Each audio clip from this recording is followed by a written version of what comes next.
തൈര് കൊണ്ട് ചോറിന് കറിയൊന്നും ഇല്ലാത്തപ്പം പെട്ടെന്ന് ഉണ്ടാക്കിയെടുക്കാൻ പറ്റിയ ഒരു കറിയാണ്.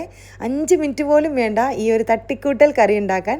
തട്ടിക്കൂട്ടലാണെങ്കിലും അപാര ടേസ്റ്റാണ് കേട്ടോ ഇതിന്. ഇത് മാത്രം മതി നമുക്ക് ചോറുണ്ണാനായിട്ട്. അപ്പോൾ എങ്ങനെയാണെന്ന് നോക്കാം.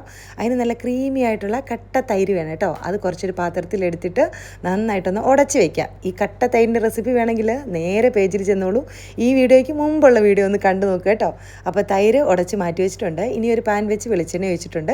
കുറച്ച് കടുക് പൊട്ടിക്കാം, പിന്നെ ചെറിയ ജീരകം കുറച്ചിട്ട് കൊടുക്കാം, വെളുത്തുള്ളി ചെറുതായിട്ട് അരിഞ്ഞത്, പിന്നെ സവാള നീളത്തിൽ അരിഞ്ഞതാണേ, ഒരു ചെറിയ സവാളയാണ് അതിട്ട് കൊടുത്തിട്ടുണ്ട്.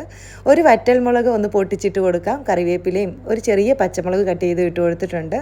എന്നിട്ട് ഒന്ന് വാടി വരുമ്പോൾ അതിലേക്ക് കാശ്മീരി ചില്ലി മുളക് പൊടി, കുറച്ച് മഞ്ഞൾപ്പൊടി, കായപ്പൊടി, ആവശ്യത്തിന് ഉപ്പ്, ഇത്രയിട്ട് പൊടികളുടെ പച്ചമണം മാറുമ്പോൾ പഴുത്ത ഒരു പകുതി തക്കാളി ചെറുതായിട്ട് കട്ട് ചെയ്തും കൂടി ഇട്ടിട്ട് ഒന്ന് മാറ്റി വയ്ക്കാം. എന്നിട്ട് ചെറുതായിട്ടൊന്ന് ചൂടാറിയതിന് ശേഷം തൈരിലേക്കിട്ട് നന്നായിട്ട് മിക്സ് ചെയ്ത് കുറച്ച് മല്ലിയില കട്ട് ചെയ്തും കൂടി ഇട്ട് കഴിച്ചാൽ അബ്ബാര ടേസ്റ്റാണ്. നിങ്ങൾ ഒരു ദിവസമല്ല ഡെയിലി ഇത് തന്നെ ഉണ്ടാക്കുക കേട്ടോ.